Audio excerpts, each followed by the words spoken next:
What's up? What's going on, everybody? My name is Verno, and welcome to the first episode of Blood Splatter Chatter Live. And I'm here with my guest tonight, Mr. Rockin Robbie Billups, and we're going to be counting down our top five favorite, that's the keyword, favorite horror directors of all time. So what's going on, Mr. Billups? How you doing, Oh, man? man, I'm doing great. Very excited to be here to do this. First of all, love you, Verno. You're one of my favorite people here on the YouTubes. You've become a genuine friend of mine. Hanging out with you on DHS, on PCP Movie Night, on the when you used to read comics, we do the best of the month stream. You're on there. But no, super happy to be here because first of all, I get to launch a new show with you, and so that's a pleasure and an honor. So thank you for that. Station pop pop boom and all that jazz. But no, I just love talking about horror. And when you approached me with this, you're like, you gave me a whole list of stuff. I was like, let's do favorite directors. Because Right. when we first started DHS, I was like, yeah, we're going to do episodes focused and spotlighting different directors. Well, we did like one of those, maybe two. And then Dylan got into his own thing, what he wanted to do. So this is a conversation I want to have. I'm so happy to be here on the debut of Blood Splatter Chatter Live, even though, but I'm so proud of you, Verno, Oh, is what I want to say. hell yeah, man. I love the rebrand. I love the shift in focus. And I know you think you're a little bit of a casual fan, but none of us at DHS are casual fans. And you've really come up in the world of horror Well, in the last year or two. I, thank you, first of all. I appreciate it. And it's funny. I think I mentioned this to you before. Like, I sent you that long S list, like you said. And when you came back with favorite horror directors, my first thought is like, oh, that's cool. That's a good one. And then my second thought is like, oh shit.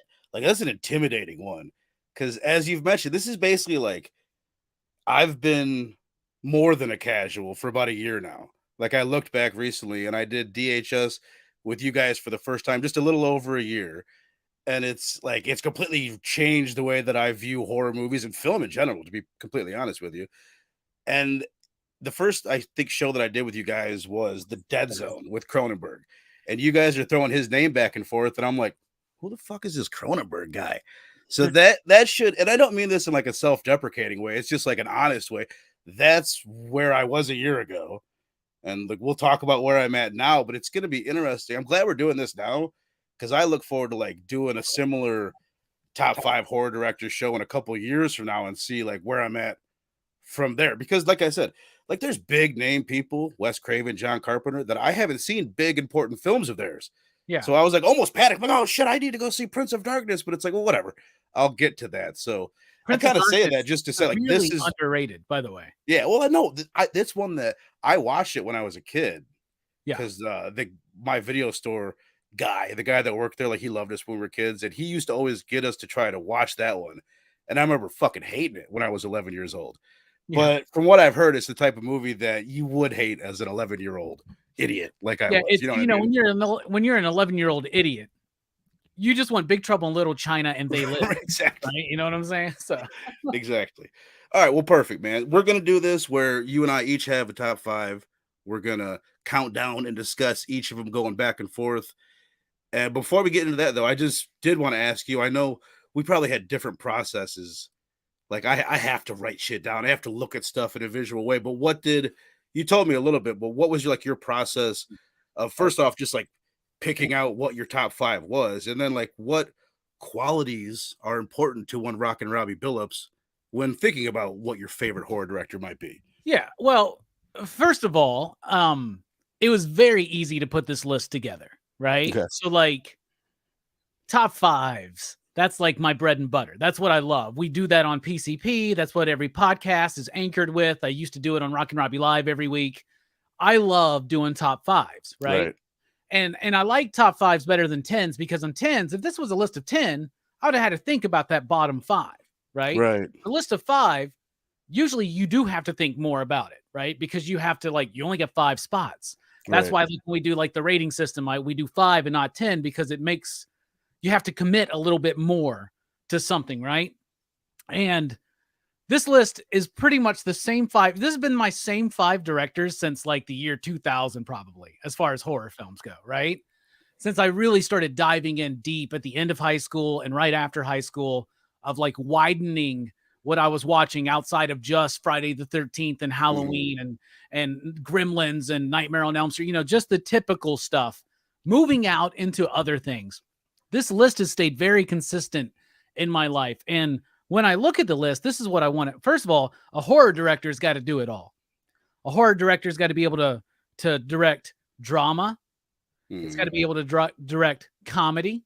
They got to be able to have their movies be atmospheric. They have to use music to maximum effect. They can't just put in whatever popular music is. Like if you're doing a romantic comedy, yeah, you got to understand the timing of comedy. You got to get the nuances of the romance, the love story going.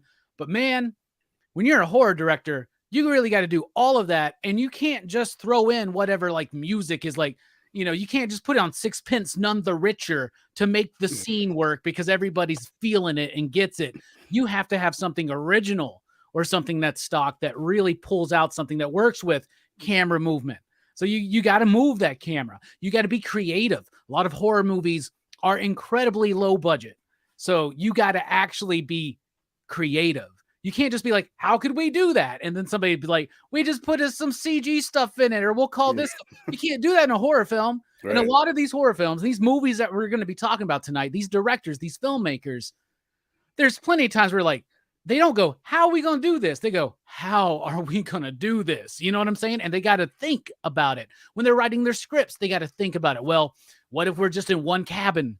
We can be in a cabin for a week, right? So we can do that. But then you got to have so many more tools of the trade at your disposal. You got to get into all of it. And you got to do it with a low budget, with little time. That to me inspires creativity and camaraderie. One of my favorite things about horror films is the more and more you study the filmmakers, the performers, the behind the scenes stuff. It's a community. They Mhm. all know each other. It's like the comic book industry. They all know each other. They see each other at the same shows. They all work together on some of the same projects. They all are aware of each other. They all are like a community, and they have so much fun making these movies, and that fun comes through. What I also love about a horror director is somebody who was bold and daring and always wants to do it their way. It may seem pretentious and ridiculous to say, but I love it when someone goes, I'll make the movie, but my name's got to be before the title. It's Right. got to be blah, blah, blah's The Fog or blah, blah, blah's The Thing. I eat that shit up, bro. Rob Zombie's Halloween. I feel you, brother. I feel Exactly. you. I love it.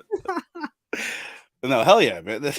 That's why I'm glad I asked you that, because although most of the things you mentioned was in the back of my mind when I was making my list, I made mine a lot by putting someone's filmography up against someone else's filmography.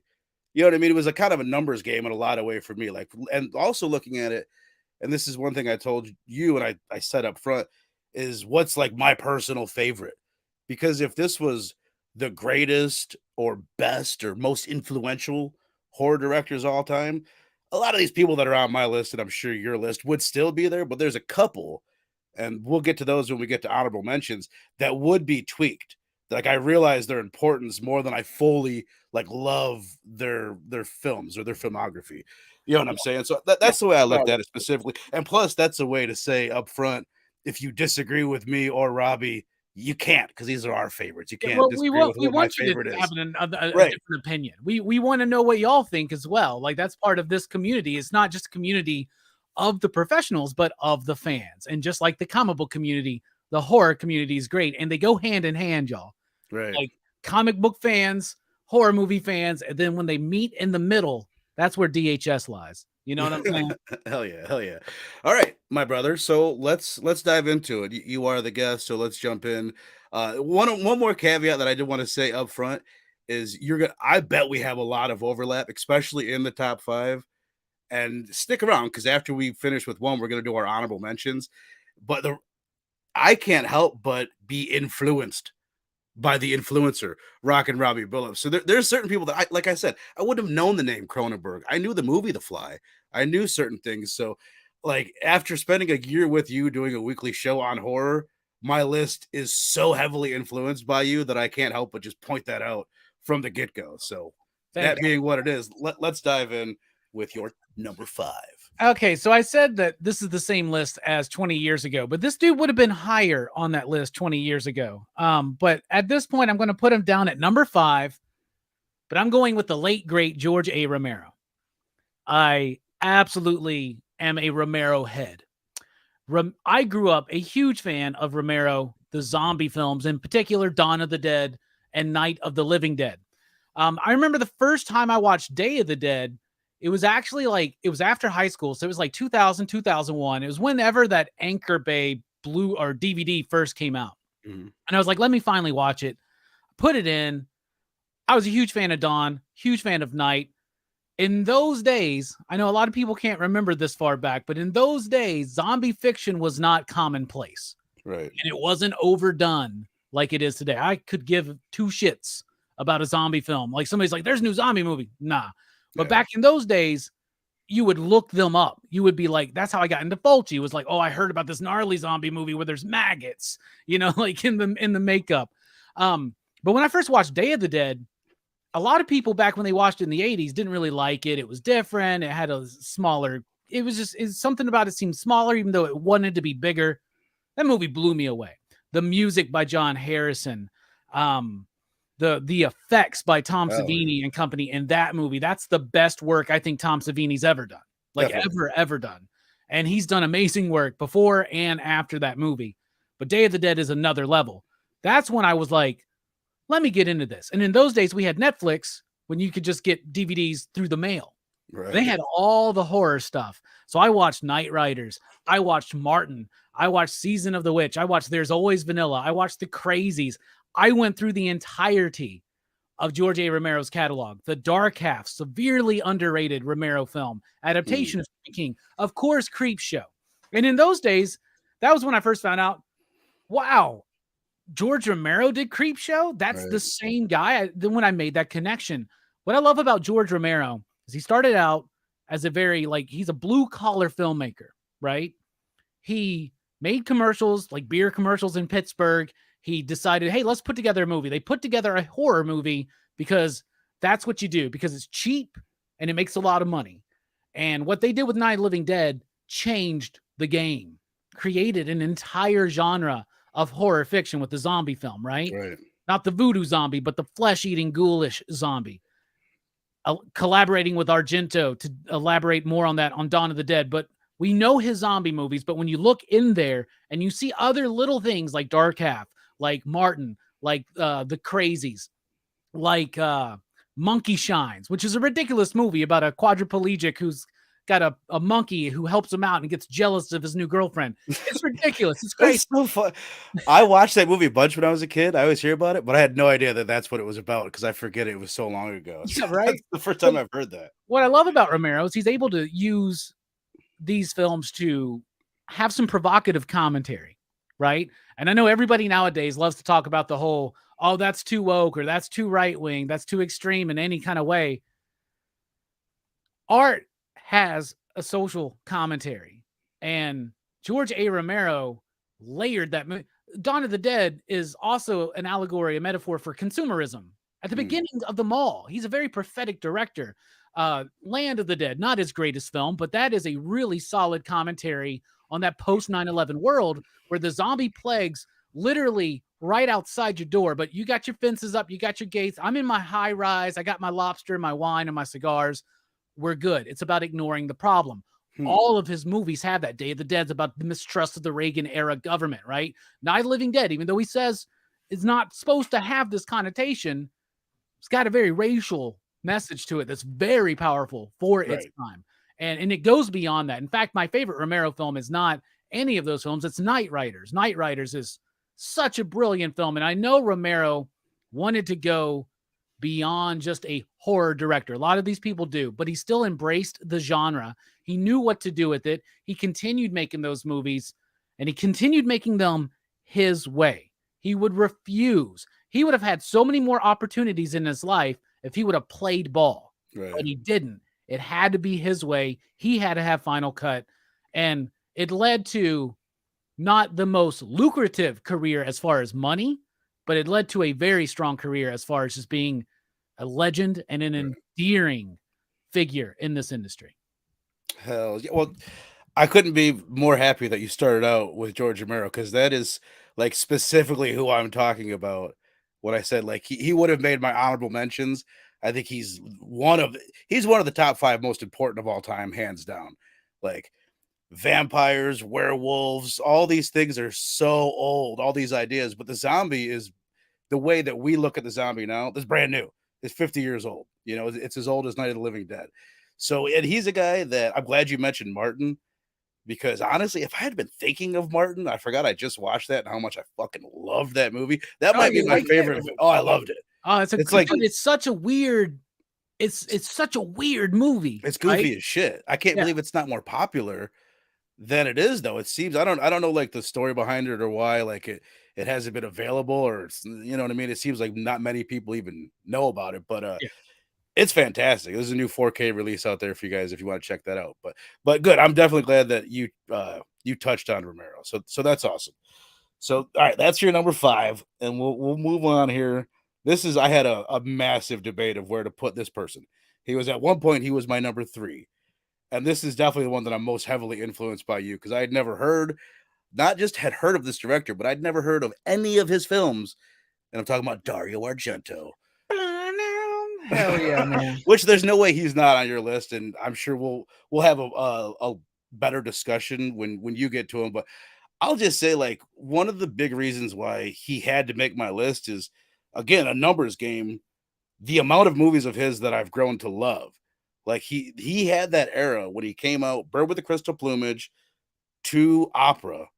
Like I love all those movies. There's only one of them, and that's Suspiria that I would put like in my top 10, and Deep Red would be like in my top 30, and Inferno maybe right after that.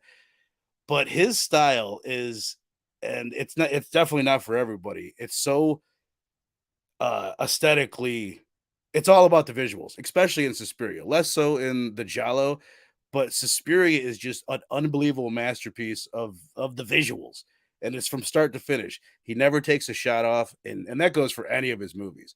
Like every composition is going to be badass. The camera move, it's always going to be amazing.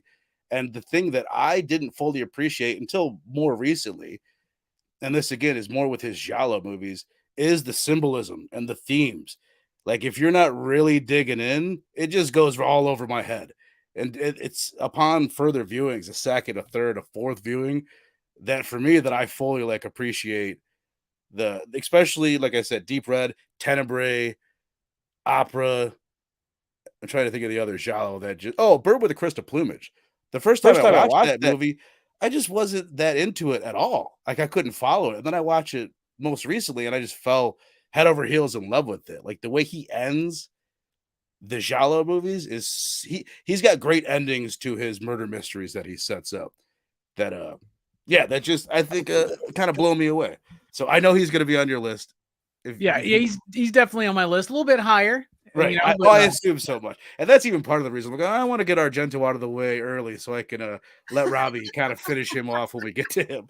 But yeah, man, he's a guy that like I'm super glad that I was introduced to. And if anybody's like me, you love horror movies and have never given Dario Argento a chance, I'll ask you, what would you recommend? What is a good first Dario Argento movie? Would you go straight into Suspiria or would you go somewhere else? I I think the best first Dario Argento movie is either Suspiria, Deep Red, or Tenebrae. I remember you guys saying Tenebrae, and I actually kind of agree. I kind of agree. It's more accessible for the Giallo for sure. So Yeah, either Suspiria or Tenebrae. I think a lot of people might jump in with Deep Red, especially if you watch the cut that I've been watching, where you buy it and you get like 30% of the movie is in Italian because yeah, they lost they, the recordings. That's yeah. going to turn a lot of people off right away. They didn't even record anything, is what they did because they were like, well, if Right. that's the American cut, if that's the English cut, we'll just dub those lines to save us money. So there just doesn't exist any for the Italian version. There's no English apparently for those bits. Right. The other thing I wanted to throw in about Argento, it's weird. Like I remember when we talked about Two Evil Eyes, and I think I commented like, "Oh, it's really good to see Argento working in Hollywood and with this higher caliber of actors."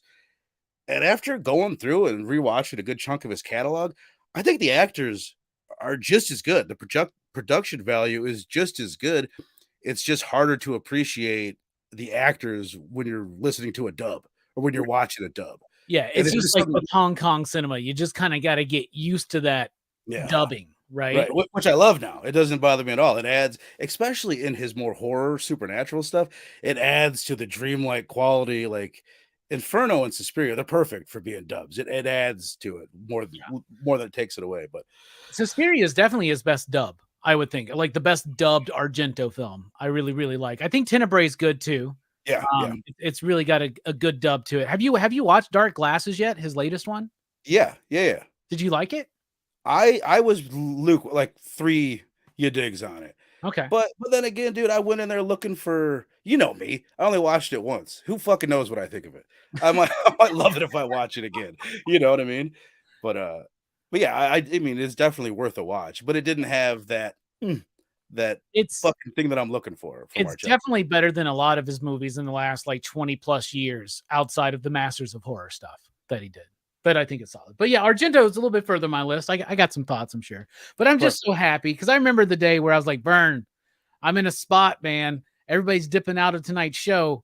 I need somebody to watch Demons and Demons 2. You're like, Oh, what's those? What are those? that's what it was. Yeah. Right. Exactly. Exactly. But all right, man, that's my number 5, Dario Nice. Argento. Moving on to Robbie's number 4. My number 4 is Reed Richards. Wait a second. That's the wrong list. All right. Number 4 is a director who I think brings a certain intellectualism into horror filmmaking. And I'm going to go with the late, great, because unfortunately, the majority of my lists are no longer with us, but the late, great Wes Craven Oh, is who I'm nice. going to go with for number 4. 3 different decades, 3 monumentally, milestoney, important movies, right? Last House on the Left. It's a hard movie to watch. It's a hard movie to show love for. I love Last House on the Left because Wes Craven right out of the gate made a very powerful and disturbing movie that is incredibly hard to watch. There is Right. nothing fun about Last House on the Left, but it was kind of a game changer. And along with the 1-2 punch of that and Hills Have Eyes, what a powerful figure to take notice of, right? Right. Wes Craven loves dealing with the thematics of the monster within, right? And the shadow self and the dark self and how we deny that and how it comes out. And Last House on the Left asks the question, who's worse? Those who perpetrate the violence initially or those who react in just as bad of violence, right? So that's a powerful film. Revolution, like along with like Tobe Hooper and Texas Chainsaw Massacre, really made a big impact in the 70s, in the 80s, during the middle of the slasher craze, coming up with Freddy Krueger, a supernatural slasher that fit right in with Jason and Michael and anybody else, maintained a very unique identity. And we all know that the 3 movies involving Wes Craven out of all the Nightmare series, those are the best ones, at least in my opinion, right? For sure. And obviously one of his most popular thing he ever did was Freddy Krueger, Nightmare on Elm 100%. Street, right? So 70s and 80s, we got it. In the 90s, did it again with Scream. A legacy that still endures today. Who Hell would have yeah. thought that Ghostface would still be breaking records in the Scream franchise in 2023? And I'm all here for it. I just wish Wes could see it. But then all Right. the other movies in there, in the middle, Serpent and the Rainbow, People Under the Stairs, right? The Deadly Friend, even. These are movies that have something to say, and he's using horror to help illuminate the darkness within and our denial of it. And a very intellectual filmmaker who was able to play along with Hollywood, have a successful career, and at the same time still keep things very brutal as far as tone and theme and even some subject matter here and there. I think Wes Craven, I can't think of another director who has changed the game in 3 separate decades Right. consecutively in horror. And he always has my utmost respect. 100%. Hell yeah, dude. He's a guy that I don't know if I disagree. I don't know if I with that guy, not you. If I fully Right, so do I. appreciated him. I mean, I've obviously I did appreciate him from I knew him obviously from the Nightmare on Elm Street movies and Scream. That to me was who he was. I grew up loving People Under the Stairs, and that's almost a movie that I don't even want to revisit because I don't know what adult Verno will think of it. I'll just kind of leave me loving that for a while because I hear mixed things. You'll have fun with it. I Yeah. promise you. Yeah. But what I was gonna say is I had never seen the Hills Have Eyes. I'd never seen his 70s stuff until this year. Yeah. Sorry, someone trying to call me. It showed up on my computer. I'd never seen Last House on the Left, and I 100% agree that is a fucking tough watch. It's a tough watch. Remember when we watched? Was it Blood-Sucking Freaks? Is it what's the disgusting movie that you gave 0 you digs? Blood-Sucking Freaks. Yeah, the worst movie I've ever seen. There is, and let me finish the sentence before you judge it. There is a touch of the immaturity of Blood-Sucking Freaks in Last House on the Left that I think is just part of like the nastiness and violence of the 70s. You know what I mean? But when I first watched Last House on the Left, it did remind me of someone just being like, what's the fucking nastiest shit we could put on screen? Oh my God, let's just have him rape her. It's like, holy shit, you had to go there. But that's part of like, it's part of the 70s. Like there was something in the air that's what people want, or that's where people were leaning. It's a palpable fear, right? And women, and this is something that gets misconstrued about horror films, is horror films have a very, very strong and passionate female fan base. Right. And that is a very palpable, real fear that women have to deal with day to day, right? And what I love about what Wes Craven did, and there's also the rape scene in Hills Have Eyes. Right. Now, Hills Have Eyes to me is slightly easier to handle because a lot of it happens off camera. But with Last House, nothing about that was titillating. Right. Nothing. And a lot of people film rape scenes to be titillating and sexual. And I think that's the worst thing you can fucking do. Or funny, like in Evil Dead. Like, yeah, well, you know what I mean? Like that's a whole other that's just guys drunk at night, just who knows, you know, exactly. Working all night in the woods. Well, that's why I look at Last House on the Left, and again, he's like thinking like, oh, like he's thinking of really nasty ideas, like how about these mutants steal their baby? It's like, holy shit! Like he was really going for more of shock in the 70s, and then he changed in the 80s, and then he evolved in the 90s, and it's even it's with that though. So like Last House on the Left, right? Yeah, it's vile, it's heinous, but what I love is that he doesn't objectify it, he doesn't sexualize it. It's hard to watch. It should be. You know, it should be brutal. It should be hard. It's demeaning to those girls because like they make them piss themselves first and shit like that. Like, and it's not done in like a mother's way. Just I don't feel like he's just trying to make it nasty. I feel like he's trying to be very vile because he's setting you up for something. He wants you to be so disturbed by what happens that you're on those fucking parents' side at the end when they get revenge. And then when they do it and they realize what the fuck they've done, then you as an audience are like, whoa, I was just cheering. Right. For somebody, and I love that, brutally murdered. And like Hills Have Eyes, same thing with revenge. Nightmare on Elm Street. Think of it. It is continuation of that theme. What happens to the parents that perpetrate the violence against the original perpetrator down the road? Look at Scream. It all comes from what happened to Sydney's mom and how she was acting. He's got this generational theme that he keeps coming back to. That's super interesting. He is on my list further up. By the way, I'll throw that in. Nice. Right. All right. You ready to move on? Yeah, let's do it. All righty then. This is going to be the most controversial pick on my list. And one of the starter questions I was going to ask you that I won't, but I was throwing out there was like, how many movies does it take for someone to be considered a great horror director? Because this person, their third movie is about to come out. I don't give a fuck because the two movies that they've made. I know who you're talking about now. You know it, dude. I'll just say Hereditary is one of my top 10 movies, and Midsommar is probably in top 20, top 30. Fucking Ari Aster blows me away. Like his movies, he's the guy that like I look at now of the modern crop that he's the one I'm by far the most excited to see new work from. Although there's quite a few right now that get me excited.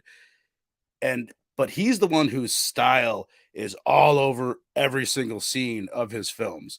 Like it's so Ari Aster. It's so unique, and his patience, the way he'll just draw things out, make you feel so fucking uncomfortable. And then the memorable moments that he puts in his movies, like Hereditary. And I'm not gonna, neither of us are gonna spoil anything this whole show. Hereditary is one that could be spoiled big time, but it's got a couple moments that I don't even have to say what they are. If you've seen the movie, you know exactly what the fuck I'm talking about, especially one of them. And then in Midsummer, there's another couple moments that are just like will always stick with me for the rest of my life. And he is unlike anybody else. Like I did not a lot of, but I was like doing some thought experiments while I was making this list. And Halloween's a movie that we all know and understand that movie and what makes that movie special. And I was thinking, like, what would it look like if Wes Craven directed Halloween? And it would have been similar. It would have been different. It would have been maybe a little bit more long, drawn out scenes. But like, and then I thought of like, what if Dario fucking Argento or Ari Aster directed Halloween? And like, it just is completely different. They're not the same films in any way. You know what I mean? And Ari Aster would probably be even more interesting. But yeah, he just stands out as being the most unique guy going right now.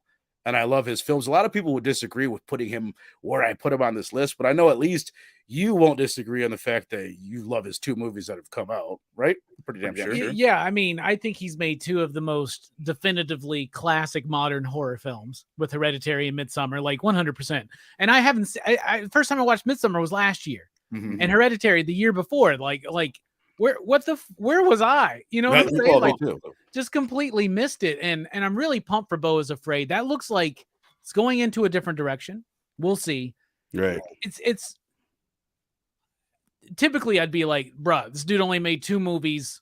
He shouldn't be on a top 5. It's hard to argue with those 2 movies though.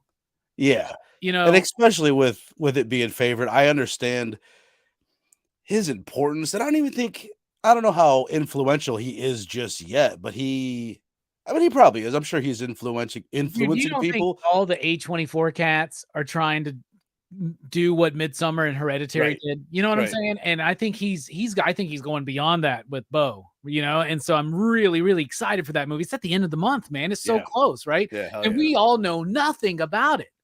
Yeah, I haven't watched a teaser. I haven't watched a trailer. I want to know nothing. I watched the teaser. I don't know what the hell this movie's about. And I am so excited. Like, and that's like, there's not 4 trailers for this movie. There's not a last final push trailer that reveals everything about the movie. It's just sold on the idea. It's Ari Aster. It's got Joaquin Phoenix in it. Boom. So yeah, I don't need anything else. Like he's calling it a comedy horror, which it like initially I hear that I'm like, oh damn, dude, just go full horror. But I've listened to a couple interviews with him, and to him, Hereditary is partially a fucking comedy, and he thinks Midsummer is a straight comedy horror. So it's like, whoa, okay, never mind. If that's comedy to you, the pretentiousness of these A24 guys, exactly. these elevated horror guys, right? Where they're like, oh, I don't even. Most of them are like, I don't even consider what I make horror films. At least he's embracing it a little bit. What's up, Faith? Right. It's hard to argue those movies. There's some people that are coming up right now, you know, in the modern world. Both of them. I'm thinking of Ty West and Robert Eggers, tied to A24 films. They're both great. They're really good up and comers, you know, but Ari Aster, he's got a style. He's majorly influencing those guys and other people to come. And he's not on my list, but it was somebody that I thought about when I was thinking about, is there anybody new that I want on my list? And he immediately popped in my head because those movies are so powerfully strong and filled with symbolism. You can dig into those movies. And also, they can be 3 hours long. Don't care. Breeze right by. It ain't like the Batman, you know? Right. Where I'm like, when is it going to end? I threw in Hereditary recently. I'd only seen it once when you guys covered it on PCP Movie Night. And because it's not like one of those movies like, hey, let's throw in Hereditary. That sounds fun. I was like, oh, fuck, man. It's been a while. I kind of need to do this. And I put it on even within the first 15 minutes. Like, it's not an overly eventful 15 minutes, but I was just so filled with dread and so uncomfortable already that I'm like, oh, my God. I just forgot just how intense that fucking movie is. But, okay. So that was my numero 3. Whoa, I'm losing all my stuff. That was my number 4. That was my number 4. So what is Rockin Robbie Billups' number 3 All right. favorite horror director. So far, I'm talking about two dudes, Romero and Craven, who like to explore their dark sides, but also do a little bit of social commentary at the same time. But one of the things I mentioned that I love about horror films is how fun they seem, right? Like a lot of horror movies you do just put on whenever because they're fun. But Mm-hmm. this dude's movies, every single one of them, I know not to you, but to me, every single one of them is fun. Every single one of them is thrilling, and I can watch any one of them at any time. I'm going with the late, great Stuart Gordon. Oh, I cannot express how much I love Reanimator. Okay. Reanimator is a perfect movie for me. It's 5 Dicks. It's bold, it's daring, it's sexy, it's funny, it's scary. It's got some thought-provoking material. It's got excellent effects for its budget. It's perfectly crafted. It's got amazing performances. Okay. A lot of people stop there. mm-hmm. From Beyond. Love that movie. Let's take Reanimator. Let's just switch it up a little bit. Let's go a little bit more darker. Let's go a little bit more psychosexual. From Beyond. I know you're not the biggest fan of Dolls, but Dolls was the first Stuart Gordon movie I probably ever watched because Really? I watched Dolls when I was a very young kid and loved that movie. It's definitely not his best, but I still love that movie. He wrote Honey, I Shrunk the Kids. That's a horror film, if you really think about it. But I also love that one, right? Just then, imagine Jeffrey Combs in the lead in that movie. You know what I mean? Dude, I bet like if it, yeah, right. I mean, if Stuart Gordon would have produced that himself, Mm-hmm. Jeffrey Combs would have been the lead in that movie, right? But then he kind of lost some relevance, it seemed, but he kept making those movies. He kept making them his way. He loves Lovecraft. He plays around with those. He's done the best Lovecraft movies in my lifetime: Reanimator, From Beyond, Dreams at Witch House, which is his Masters of Horror short, and Dagon. So Dagon's one of those ones from the 90s that I love. Castle Freak. You want to talk about bold and like ridiculously in your face and nasty and gross? Castle Freak. Castle Freak is ridiculous. And then even one of his last film, Stuck. That is a really good, powerful movie that's still funny, sexy. It's got this vibe to it. It's got this sense of fun. And that is something that I love about Stuart Gordon. He had his background in theater. He jumped into filmmaking ass first with Reanimator, made a goddamn classic along with Brian Usna, Barbara Crampton, and Jeffrey Combs, and everybody else. Continued that momentum to me throughout his career. Like, I love it. I even love stupid shit like Space Truckers. You know, like, I am a fan of Stuart Gordon. I will even tell you that I like Fortress with Christopher Lambert, which is not a good movie, but it's Stuart Gordon. So it's got my seal of approval. But I'm definitely going to go with him because just for Reanimator alone, but I love those other films just as much. Dagon, Castle Freak, Stuck. If you have not seen those movies, y'all need to watch them. I could not tell you how happy I am, how smoothly this is going. You're bringing up everybody that I want you to bring up. Now, the origins of why you said I don't like Stuart Gordon. I had commented, this is another name I'd never heard of. I heard you guys talking about him. And for whatever reason, I think it was on Prime at the time, I threw on Dolls. I don't think I knew that it was a Stuart Gordon movie. And I watched it a couple times. I watched half of it, then I ended up watching half of it again. I'm like, yeah, I did. For whatever reason, I didn't like that movie. And I worked backwards. Then I watched From Beyond. And I liked it more. I didn't love it. And that's when I made the comment to you, like, I don't think I like the Stuart Gordon guy. Then I watched Reanimator. And I'll tell you a big, big part of why I didn't like, I don't know how I'd feel about Dolls if I rewatched that, but I didn't like get Jeffrey Combs at first. I didn't fucking like the guy. Now I love the guy. I fully get Jeffrey Combs.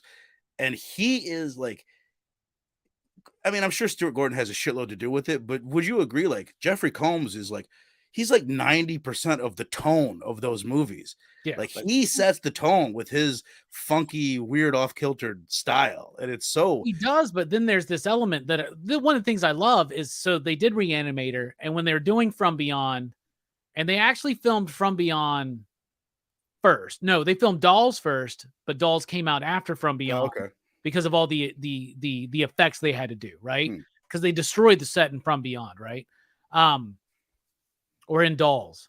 No, in From Beyond. Anyway, From Beyond came out for. If you look at From Beyond and Reanimator with, in particular, Barbara Crampton and Jeffrey Combs. They reversed those roles from Beyond, where she's like the mad scientist being tempted by the dark arts, and he's kind of more the damsel, the guy in the middle, just like what. So like, there's a little bit of subtlety there that we see that I really, really do appreciate. But he is someone, and I grew up with him because he did a lot of work on Star Trek, like Next Gen and DS9. He played multiple characters because they would just put him in a different alien makeup, and he could just play a different character. So Jeffrey Combs? Jeffrey Combs. Well, as soon as you said that, I started seeing him in the Next Generation. Yeah, just look up Jeffrey Combs Star Trek, and you'll see that's Jeffrey Combs. But like, that's crazy. He is great, and that's the thing. Just with theater, Stuart Gordon found people that he liked to work with, and he continued to work with them. Right, and it just kept things going smoothly. And I mean, he introduced me to Barbara Crampton. I cannot ever thank Stuart Gordon enough for that one. Hell yeah. Awesome, dude. Well, like I said, I am really glad that you brought him up. And he is a dude that I had thought about when I was making this list. And I almost did like a deep dive, and I but I was like, whatever, I'll just hang on to it, and I'll get to more Stuart Gordon stuff. But I will say, like, I'll just take back the statement that I don't like Stuart Gordon. That was half a joke in the first place.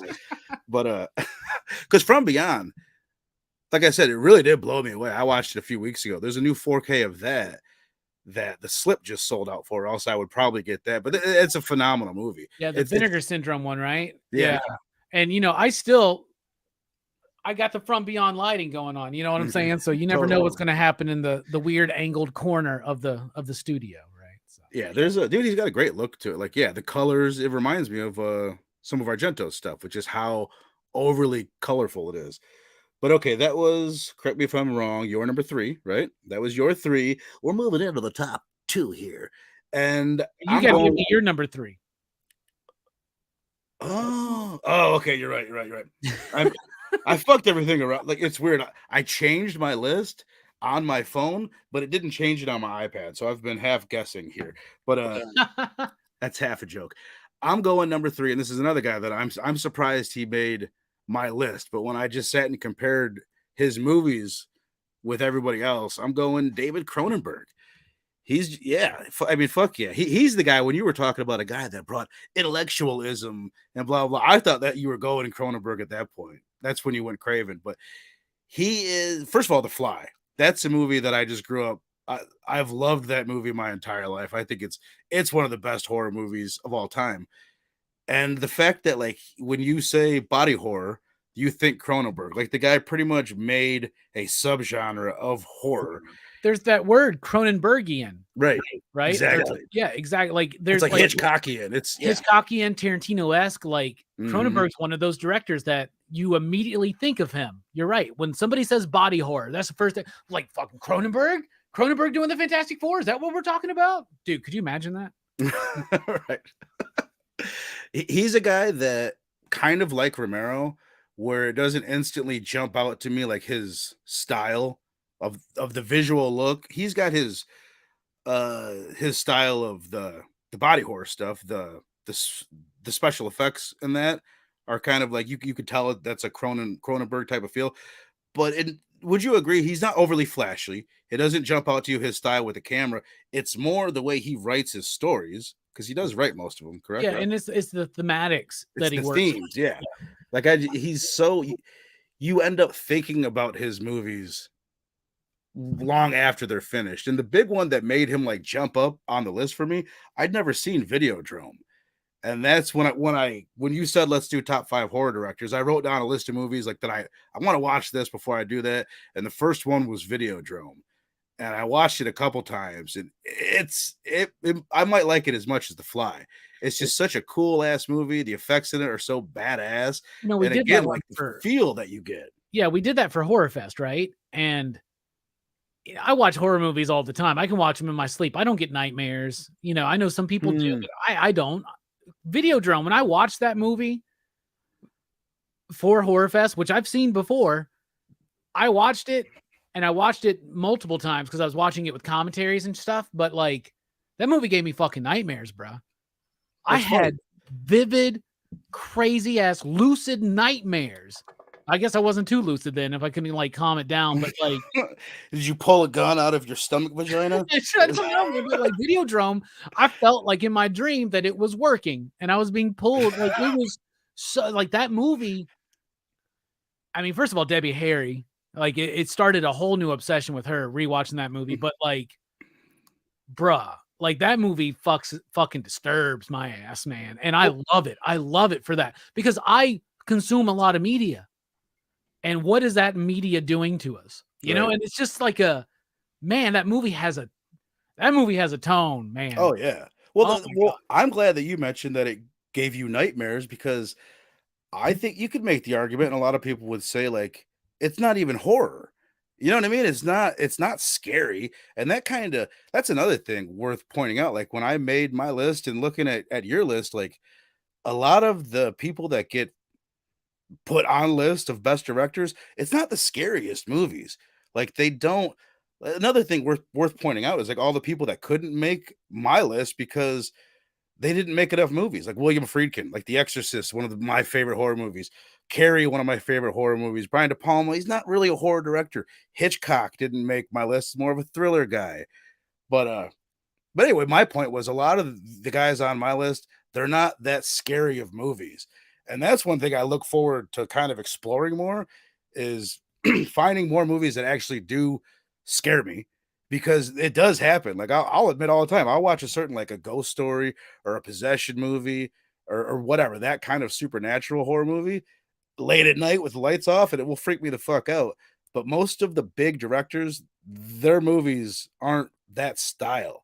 Like James Wan would be the only big name director that makes multiple movies that are in that realm. Most of the guys are slashers or home invasion type, like Last House, or you know what I mean? Do you agree with that? Yeah, I get what you're saying there, and it's people are always like, "Well, you're talking about all these horror movies; they're not scary." And I'm like, none of these movies are scary to me necessarily. Like the scariest movies to me, Videodrome, Frailty with Bill Paxton and Matthew McConaughey and Powers Booth. That movie Crazy is bring that terrifying up. to me. I was just hearing about that yesterday. I Oh, put it that on the movie's list. scary. Have you seen it? I don't. I might have. That's one of them. I think I saw when it came out, but I have no idea about it. That movie just scares the shit out of me because I live in Alabama and I do believe that people can be somehow twisted enough to think that their God is telling them to kill like Right. terrible people, right? And there's all kinds of stuff going on with that. And so what and as far as like yeah, it is a skill to be able to technically craft something that provides a jump scare. Right. But those guys aren't on my list. Right. No, no, You know no. what I'm saying? And Yeah. I get that, but like there's jump scare guys, but then there's like whatever the fuck that is that's in The Exorcist that freaks me out. You know what I mean? I can't tell you the moment. Oh my god, that scared the shit out of me. But I can tell you when we did Exorcist for for Dylan's horror show Yeah. on Horror Fest last year, my fiance was out of town. I went to bed and it was fucking nerve wracking. Like you know what I mean? She wasn't there to protect me. I'm just saying, like, and that Yeah. Well, I'm watching almost a horror movie a day, and it's like maybe once every couple months that I get one that kind of freaks me out. And it's weird movies like Lake Mungo for people that have seen that. I don't even think it's the greatest movie, but it's fucking scary. There's that moment in Barbarian when she's walking down the steps and she's going further and further. You know what the fuck's gonna happen to her. That like literally had me like freaked out. And there's not many movies that get that out of me. You know yeah. what I mean? And Hereditary, I'll bring that up again. That movie, fucking the last half hour of that movie terrified me. Yeah, no You know? shit. Yeah, you're right about that, man. That movie is fucking legitimately scary. Yeah. When Yeah. they start fucking, when she cuts her head off, starts floating up and shit, like, bro, you're just like, what the hell? There's something about, yeah, I mean, it's interesting because it's all tied into all kinds of like complexes that we have Right. built in from a young age. That's why a lot of like demon and possession shit affects people that at some point had like a religious background or education in some form or fashion, right? Mhm. It's easy to kind of hit those buttons, but then when you're just mimicking it, like how many movies rip off The Exorcist that aren't as near as effective? Right. It's about the tone. It's It's about tone and taking subtlety. time. It's about taking time, Right. about letting the mood and the atmosphere build, Right. right? And it's The Shining. Why is The Shining so effective? Yeah. That's another one I wanted to bring up because is that like you could almost Oh fuck, no, I'm gonna sound like an idiot. What's the dude's name? What's his fucking name? What's the Stanley Kubrick. director? Yeah, I think there's probably never been a horror movie, in my opinion, that's better directed than The Shining. Yeah. It might be the best directed movie of all time, or one of my favorites. But he did so many other things that he wasn't going to make this list. He's got a too diverse of a catalog. You know what What's I mean? crazy is that he is, right? So he's got one of the greatest sci-fi films of all time. He's got one of the greatest war films of all time. He's got like two of the greatest war films. Actually, one of them's a really great satirical war film with Dr. Strangelove, right? A lot of his movies, though, they have those elements of horror. Clockwork Orange has definitely got a horror tinge Oh to yeah, it. 2001. 2001 is scary as fuck, actually. Right. 2001 is one of the scariest films to me. Right. No, I agree. It's like, and it's not even about how. Right. It's about being out there in space, right? Like, and this intelligence that is so far beyond us, and that moment of first contact of something that is so beyond you. That's scary when you're staring at the abyss, basically. Right. And you don't get an Ari Aster without getting a Stanley Kubrick. Oh, no shit. Well, All like those that, dudes. And yeah. what's funny is when you watch all these A24 kids, right? All these elevated horror kids today, and they all are like, "Oh, my favorite horror movie is The Shining." Yeah, no shit, bro. We can tell. Like it's obvious. That's funny. All right, where are we at? Because my iPad has just died. Did I go last? That was You? your I'm number sorry. 3, so it'd be my number 2 now. All right, perfect. You're number 2. Let's hear it. My number 2 is one of the most prolific people on this list. And this dude is so incredibly technically sound that his style has straight up become he's so technically sound, it is Carpenter-esque. It's John Carpenter. I'm talking about John Carpenter at number 2.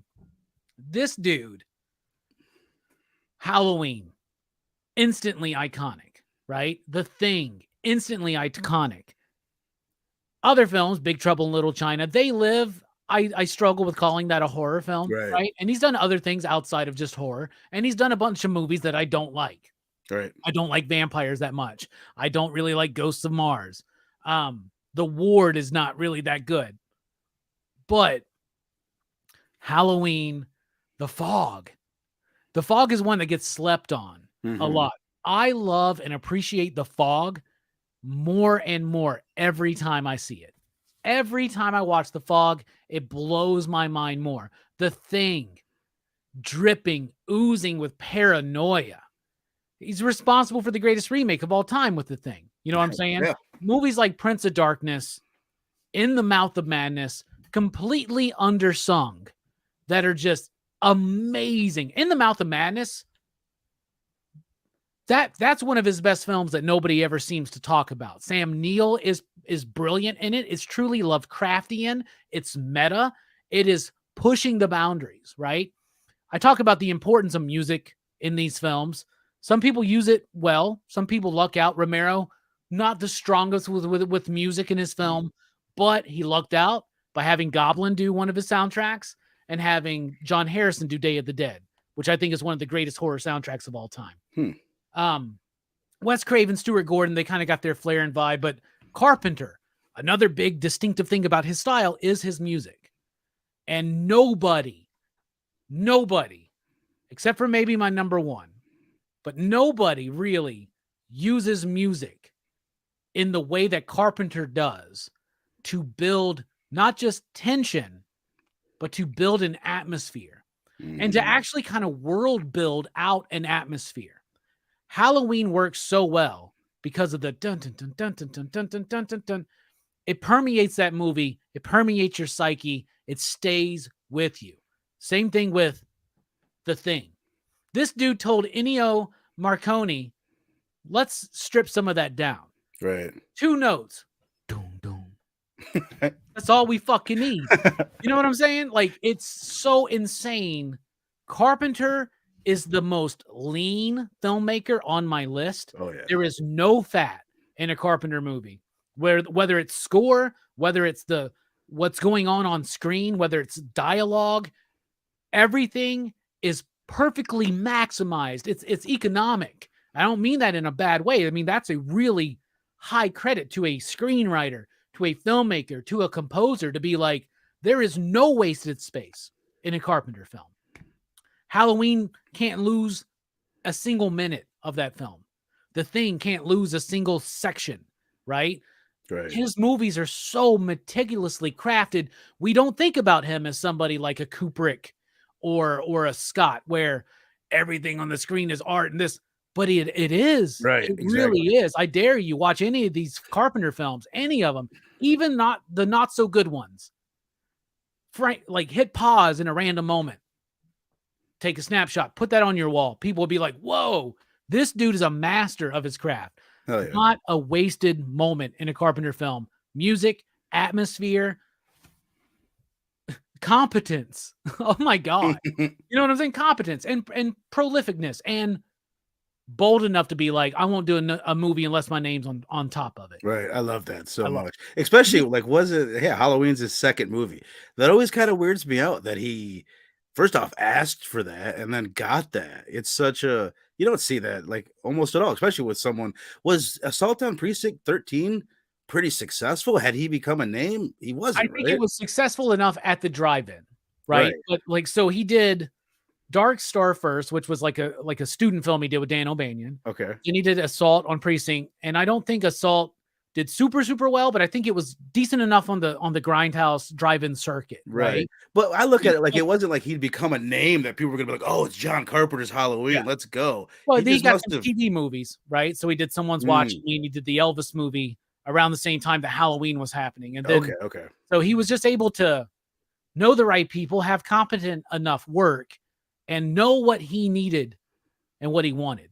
And somebody that starts their career not taking necessarily every opportunity, but like waiting for the opportunity that gives you what you want when you know you can do it. You Right. know what I'm saying? So yeah. Hell yeah. All right, well, perfect. He is on my list, so I'll get to him in just a moment. You got anything else you wanna add before, we move on? No, we'll hold that off. Okay, Yeah. perfect.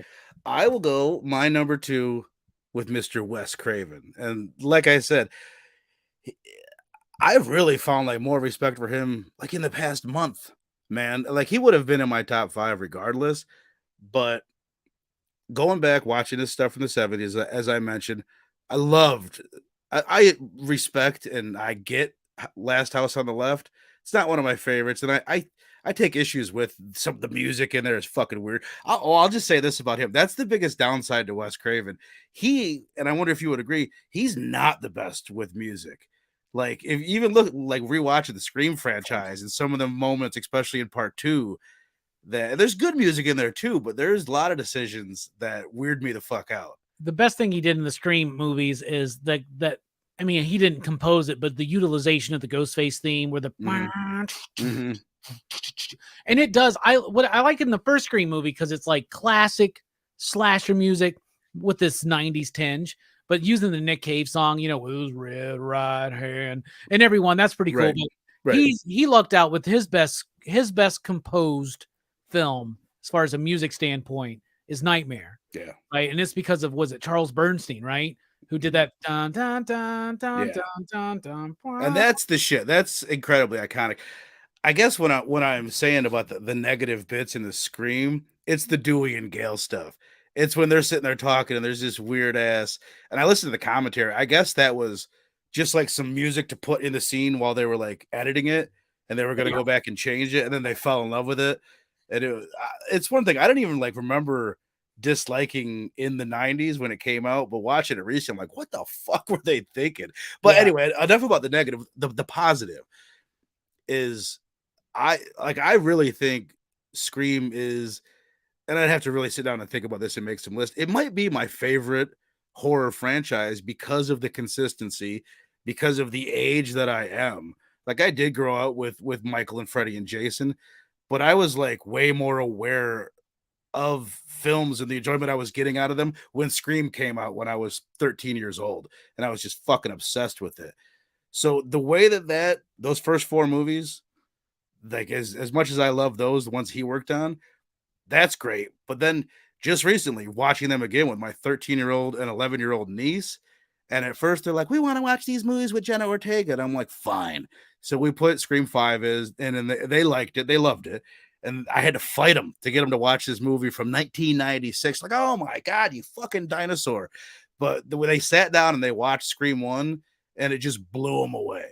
and they're like, we got to watch 2, and we got to watch 3 and 4, and like they loved them all, but especially the Wes And you're Craven like, ones. you ain't gotta watch 3. Right. Well, and they even, I was proud of them, and it says something about Wes Craven is that after watching 1 and watching more of them, they like the first one better than like the new one with Jenna Ortega, who they love so much. So that's just great. Thank the gods, Verno. Right. Thank the gods for that. You're doing the Lord's work. Well, imagine if I tried to sit down and watch the Friday the 13th franchise with him. You know how many fucking awkward titties on screen moments there would be and all that. So I mean, don't get, that's not like what I'm looking for in a horror director is to That's keep what it you're looking for forward to. That's what you're looking for in a Friday the 13th movie, though. right. Sure. Yeah. No. What I'm saying is I'm not like a prude. I appreciate the titties, but as someone that's now got a baby and that's been spending a lot of time with my nieces, it is great to be able to have a franchise that's that high caliber that doesn't have those awkward scenes in them. So I appreciate him for giving us a franchise that, you know, that caliber without it. If you really think about it, it's crazy knowing where he starts his career. First of all, as a porn director, right, Wes Craven, and then going into Last House on the Left and Hills Have Eyes. But he's got some of the most non-sleazy horror movies out there. And some of the sleaziest, right? It is wild, man. But the other thing I wanted to point out about him, that it's one of those things I think I might have heard either someone mentioned in a commentary or just someone mentioned the fact that, oh, Wes Craven and the way he utilizes space. So like then when I watched through the franchise again and I was like really thinking about it, looking for it, it's mind blowing. Like the way that he uses, like if you look at the opening scene in Scream and just the way that he uses that whole house, you know what I mean, or at least that ground floor, and then he's outside, and then they're using the windows, and in Scream 2, when they're on the college campus and they're having that phone bit where you're seeing people in the distance on phones, and it's just, it really stuck out to me, like scene by scene, like, oh, that's just some next level shit that he's doing and utilizing the area around him. And then if you want, like, if you really want to show like what's the effect that a director that can have on a scene or on a film, look at the first scene from Scream 1 and the first scene from Scream 5. 5 obviously different directors. It's basically the same scene. It's the dialogue is switched, but the idea is the exact fucking same. You get the phone call, there's a movie quiz. In the first Scream one, Ghostface actually fucking kills somebody. Right. Right. Well, two somebody's actually. So just the difference in those two scenes and the way they utilize the space, the way they build the tension. And not that I think I like Scream 5, and not that I think it's a bad opening scene, but it's fucking nowhere near the masterpiece that the opening scene from Scream 1 is. Maybe the best opening scene in horror history. Definitely top 5, top 3 for sure. It definitely is one of those movies that, like you were talking about the use of windows. He makes sure that you see the windows before anything really starts happening. Right. So then when you see it and it's happening and it's developing, like, you look at your own windows and you're like, I need to close these fucking blinds. Because that was a big thing in the 90s where people just open windows. You'd be driving down the road. You'd be looking right into people's lives, man. Not anymore. Not anymore. Wes Craven changed the world, man. Really did. And then just the way, like, he's got his unique, like, when we're talking about movies, sometimes I'll describe a kill scene as a Scream type scene. You've got the Jason style where he just pops up and kills you. But Freddy, he's got his own elaborate long ass thing. And then in Scream, it's always these long, elaborate chases where it's all about the suspense and the buildup. And to me, he's one of the best, at least that I'm aware of and that I've taken note of really having these long, drawn out, suspenseful kills where the kills aren't the important part. Nobody leaves a Scream movie where the big thing that they were talking about was the inventive and creative kill. He's just going to stab the person. He might do it more violently these days, but it's just going to be a stabbing no matter what. But to make those so varied and so unique movie after movie is fucking incredible. You know, and Craven, outside of some of these other directors we've been talking about, really sells his movies through character too. Right. Like all of his movies, whether it's the 70s stuff or Nightmare on Elm Street, like we all talk about how Heather Langenkamp is not a good actor at all. But there's something about the character of Nancy that's very appealing. And not just Sydney in the Scream franchise, but there's so many characters in Right. those movies. And the characters are what suck you into things like Serpent and the Rainbow, People Under the Stairs, hell, even Shocker, which is not a good movie, but it's got some great characters in it. And Carpenter, I mean, Craven understands the characters even better than somebody like, I would say, Carpenter. Right. And that's like a part of me, like when I was making the list and I'm putting it there, I think Kevin Williamson is so fucking important. And I know I'm really talking heavily about Scream because I've just been obsessing over that franchise recently, but he's so important to the success of Scream 1 that I'm like, do I ding Craven for that because he didn't write it? Because most of the people that we're talking about, this wasn't intentionally done, but I think most of the people on my list write and direct almost all of their movies. I'm pretty damn sure of. Well, even like Carpenter, I mean, goddamn, Craven, he wrote and directed Nightmare, and those 4 main kids in Nightmare, Nancy, her boyfriend, her friend, is it Tina? Tina, and then her boyfriend Johnny Depp. Those are all 4 very compelling characters. right, and very different characters. And exactly. And they keep you engaged. And Wes Craven always felt like, and obviously you're right, Kevin Williamson was a big deal because Kevin Williamson, Dawson's Creek, you know what I'm saying? But like Wes Craven is able to connect with the youth. Even though the older he got, it never changed. He still was able to connect to youth, even in Scream 4. Totally. It was a whole new generation of kids. It felt very real, and I don't think Williamson did that one. So I think Craven he came back for that one, yeah. Okay, word. Well, and that's another thing, like through his entire career, Williamson didn't do. Yeah, it was. Well, you could see it. Yeah, you can actually. What was funny, dude? I watched that just to like 4 weeks ago. I watched 3 for whatever reason. I was in the mood, and I'm like, "Fuck, this is the most I've ever enjoyed that movie." I was like, "This is so fun." Then I watched it again. It was probably too soon to watch it again with my nieces, and even afterwards, they were like, "Yeah, that was the worst one." I'm like, "Yeah, you're right. It is the worst one." But all right, man, perfect. So that was my number 2. Yes. Moving on to your number 1. Well, do you want to do honorable mentions before we do number? No, let's dive into it afterwards. Okay. We can spend a little bit of time on it. So stick around, folks. It should be a good conversation afterwards. You say that because there's no suspense about what my number 1 is. Right. And it's Dario Argento. I mean, come on, y'all. I tell people all the time that my favorite horror movie, probably one of my favorite movies, is Suspiria. Right. I love that movie so much. You touched on Argento earlier, and why do I love Argento so much? Everything I love about horror films, Argento does so well, right? Atmosphere, tone, music, visuals. Nobody makes murder as beautiful as Dario Argento. Every single kill is just art. It's art, bro. Carpenter, Gordon, Craven, Romero, others that you have mentioned. Argento to me is the maestro. He's the artist. He cares about the feeling of the movie more so than he doesn't care about plot. He doesn't care about characters. And I would really be down on a director for being very obvious. Like, I don't care about that. But there is something about Argento movies that are mesmerizing, dreamlike. They have a quality unlike anything else. There are plenty of people that make movies that copy styles or show their influences. And then there are plenty of people that are influenced by those people. Argento movies are distinctly Argento. Now, I can blanket statement say, I love Italian horror films. And I do. Fulci, Bava, right? I love Italian horror films. Argento's another level for me than Fulci, right? Like, I can dig on a Fulci film, but I'm not sitting there going, New York Ripper is very beautiful in that toe bang scene.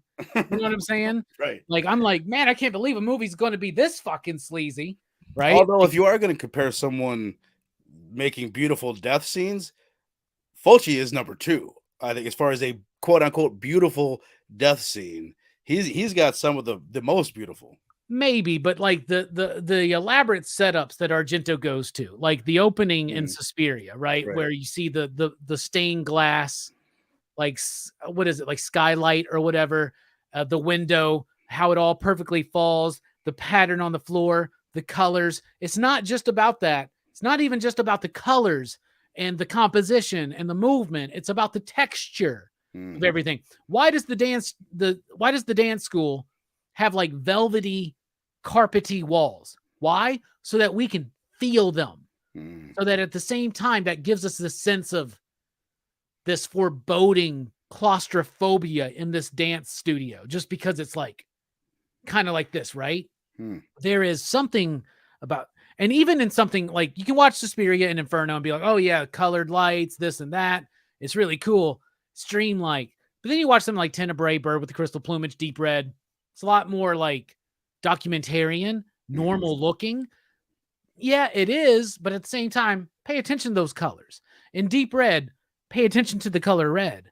It's very, very important. In Tenebrae, the white, the women wearing the white shirts get ripped. The blood, the red blood on the white walls. Like, hell yeah. There's something so stark about that separates it from Suspiria. So like Suspiria and Tenebrae, I like to take these two movies, right? Suspiria has a very abstract quality to it. It's dreamlike, it's mesmerizing, hypnotizing. It feels like you're just going through this thing. And by the end of it, you don't even know what the fuck you've come out of, but you just came out of a burning building. And then the movie just ends. Yeah. Boom, boom, de Dario Argento, right? It just ends. And then you watch Tenebrae, which is more of one of his giallos, where it's a murder mystery. And you're building it, and it's got a completely different tone. It feels real. It feels grounded. But at the same time, it's got this flow. And just like Suspiria set up that kill in the beginning, Tenebrae's best kill to me are the two women lovers who get killed in their apartment. He goes through people all the time. Joe Bob Briggs goes, why is there a 2.5 minute long crane scene just close up on the tiles of the roof of the house? Because he's establishing every bit of that house and where the killer could be, till finally resting on it. So then when the kills happen, the staircase has been established. The position of the woman upstairs to the woman downstairs has been established, right? It's damned genius to me. Right. It is so genius because it has a grounded, realistic, documentarian type style, but it and Suspiria ultimately result in the same type of experience, which is captivating, which is pulling you in, holding you on all the way through, and then just kicking your ass out. Boom. Now you're in the dust trying to figure out what the fuck you just watched. Right. And the first time I watched Suspiria, I don't think I really liked it. I hear that constantly. Exactly. And but I was from people that love it. But I was like, there's something about it though. Maybe I should watch it again. And it's because of the beauty of his movies. And it's a weird thing to say about not just a horror film director, but a horror director who has been accused many times of being misogynistic, of being terrible to women, of being objectifying. Nope, not at all. He's also very progressive filmmaking. Right. And he may not care about the story as much as he cares about the feeling that the audience is going through in the movie. But he does care about some of his characters, and he very intentionally is pushing boundaries with his story and with the characters in his story and with sexuality even in his story. He likes to play with gender a lot. I don't think he gets a lot of credit for that, but he should, because he was doing that in the 70s and the 80s, right? We've kind of you and I talked about this subject a little bit. And I heard something recently, I guess in an interview, a lot of the people claiming he's misogynistic, it probably does come from them just watching the videos or his movies. But he said in an interview one time, because people were pushing him on this subject, and he said something along the lines of, well, if I'm going to kill someone in my movie, why not make it a beautiful woman? And people are like, oh my God, you're terrible. You're going to burn in hell. You're a misogynist. Coming from a lot of people, I might agree. But coming from fucking Dario Argento and looking at what he does with his movies, he is constantly, oh, we're going to kill a woman. Where should we do it? Do it in an art museum. Like, do it. That's the mentality that he's going with. If it's going to be on screen, let's make it beautiful. Oh, we're gonna have a room. There's our walls in this room. Can we get some fucking amazing wallpaper and slap it on that wall? That's the way he's looking at it. Like, if we're Yeah. gonna kill someone, let's make it the most beautiful person we can find. Let's make it And memorable. Let's make yeah, it a sensational experience. And I mean that like through like a sensual experience through the senses, right? He wants to utilize everything. Sound is important. right. The visuals are important.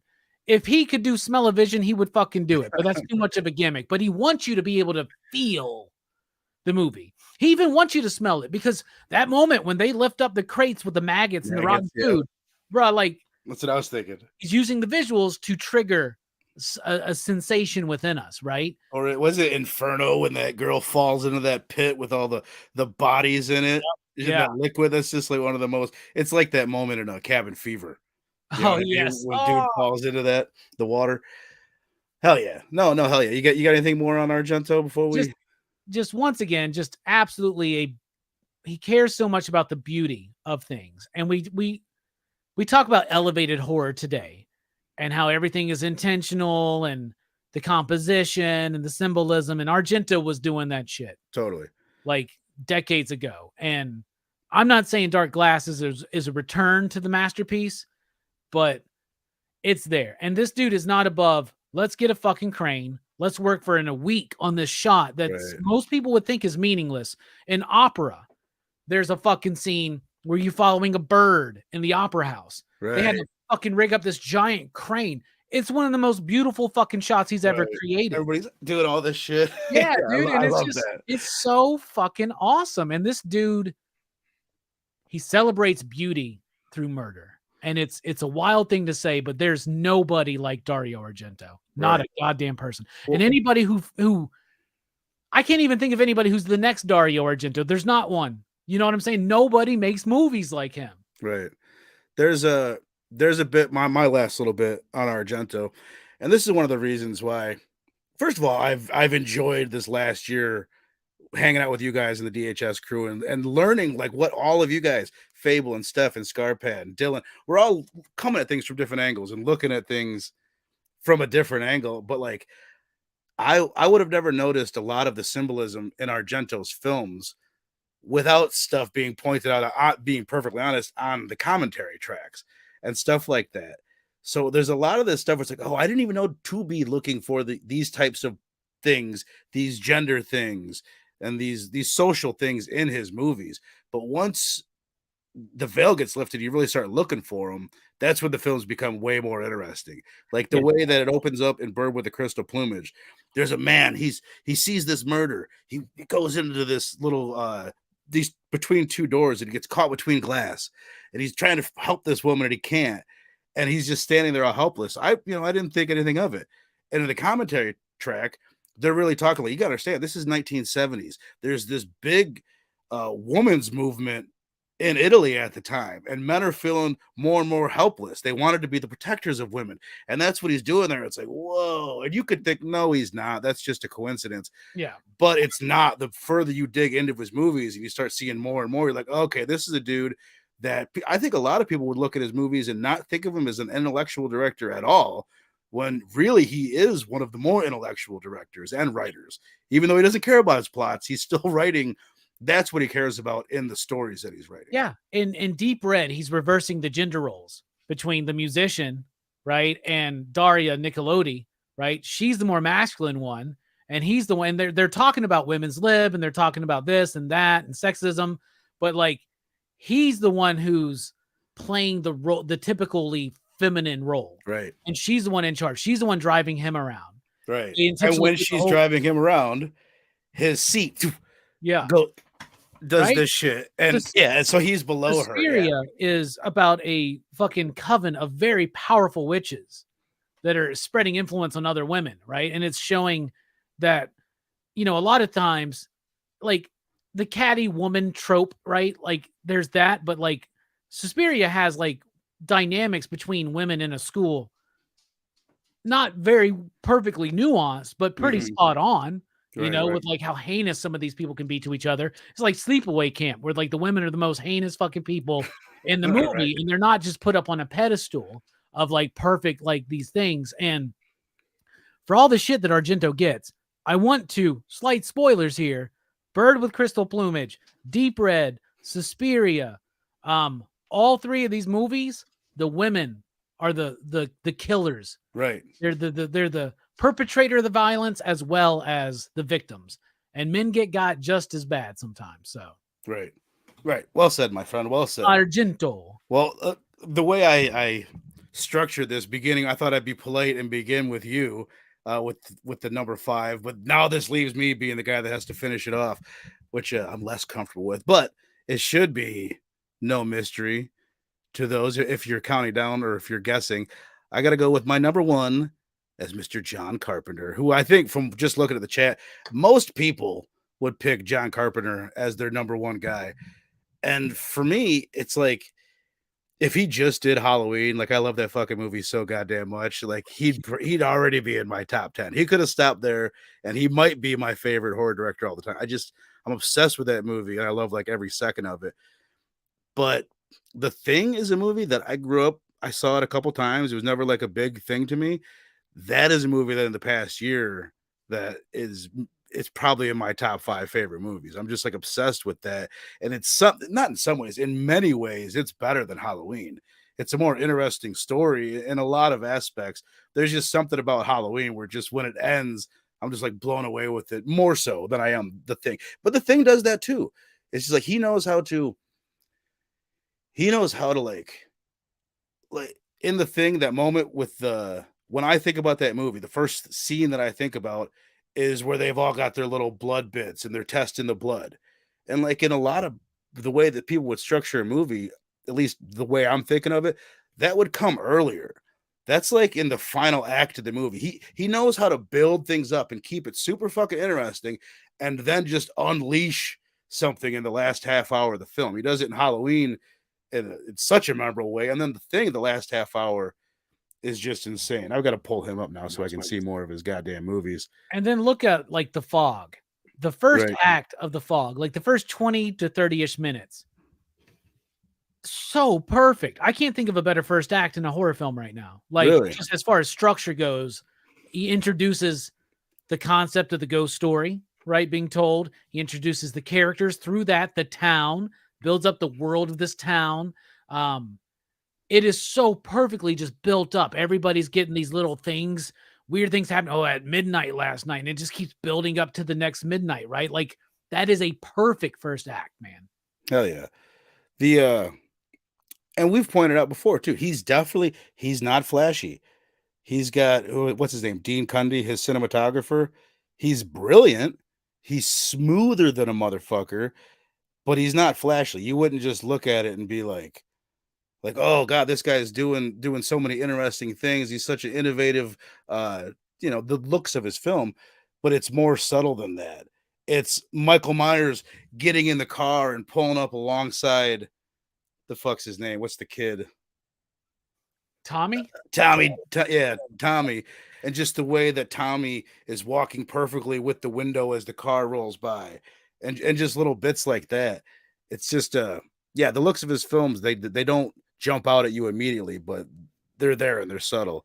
Well, just like seeing Mike show up in the background, this white face just slowly coming in, the way he just like moves into the hallway and stabs that dude dressed, Bob or whatever his name was, right? Like the way he just tilts his head, little things like that. And Halloween in particular, the way he builds up the tension, the suspense in the daylight, right, so that when Halloween night happens, now all bets are off. It's so weird. Like I watched that movie with my nieces, and this was the one they kept on watching. We love Halloween Ends. We saw that. We loved that one. Can we watch that? No, but I like kind of forced them to watch Halloween 1978. I just wanted to see what they would think of that.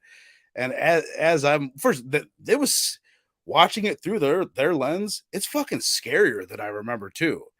It's got some of that. I won't go as far as saying like Henry Portrait of a Serial Killer vibe where it's like real, but it's more in that vein than it is the more theatrical kills that you see and a lot of the 80s slashers, like it's visceral when he's choking the girl out in the car or when he's strangling the girl with the phone.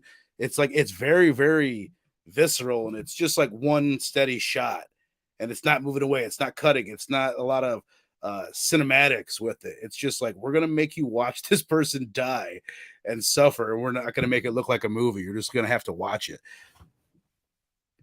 Yeah, I really like that aspect of his filmmaking because it doesn't, especially today, we're so accustomed to knowing where these things are going to go, right?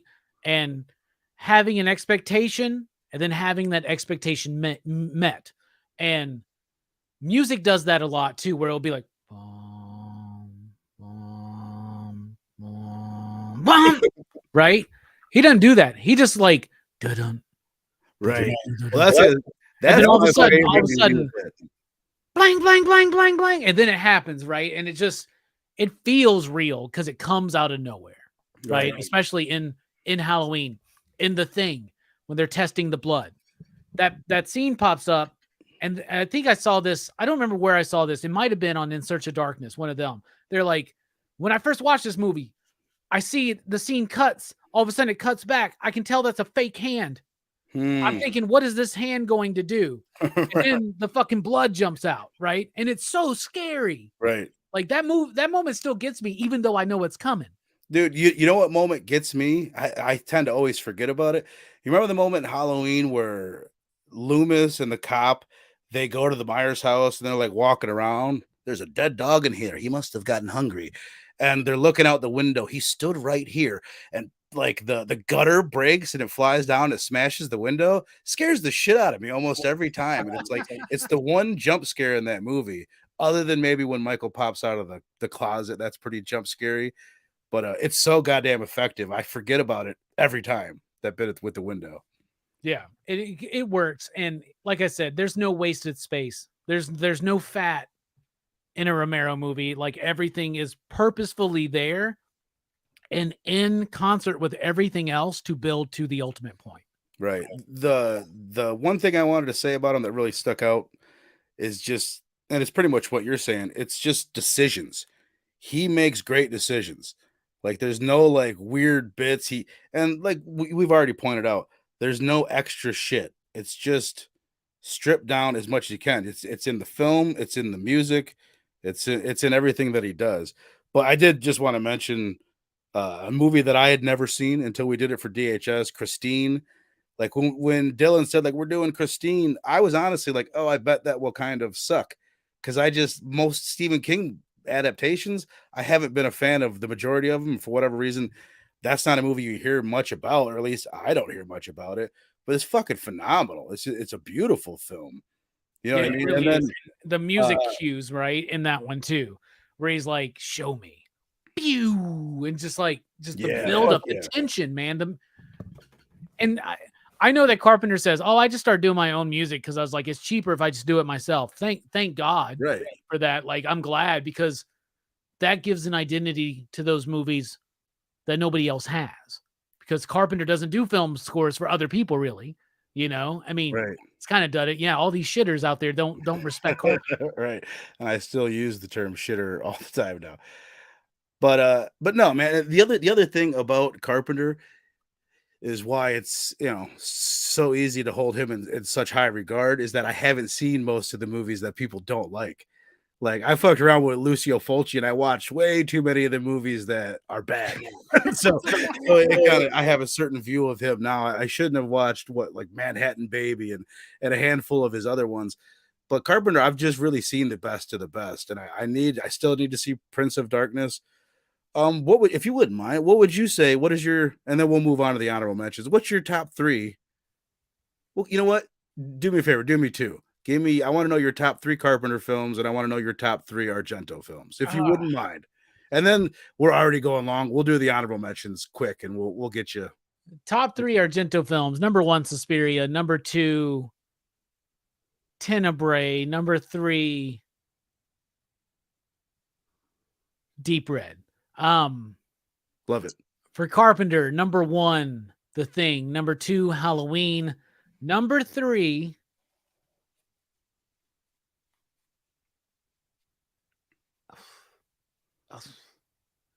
Number 3, oh, that's tough. That's tough. Number 3, The Fog. I'll go with The Fog. Right, dude. The But fog. I didn't mention in the that. Mouth of Madness is That's definitely like one worth checking out. that's like what, like 1995 ish, something like that. Something like that, like 93, 94, 95. Yeah, somewhere around Right. That's one that I'm curious if I have seen and just don't remember it. Uh, just to mention the fog because I didn't mention it.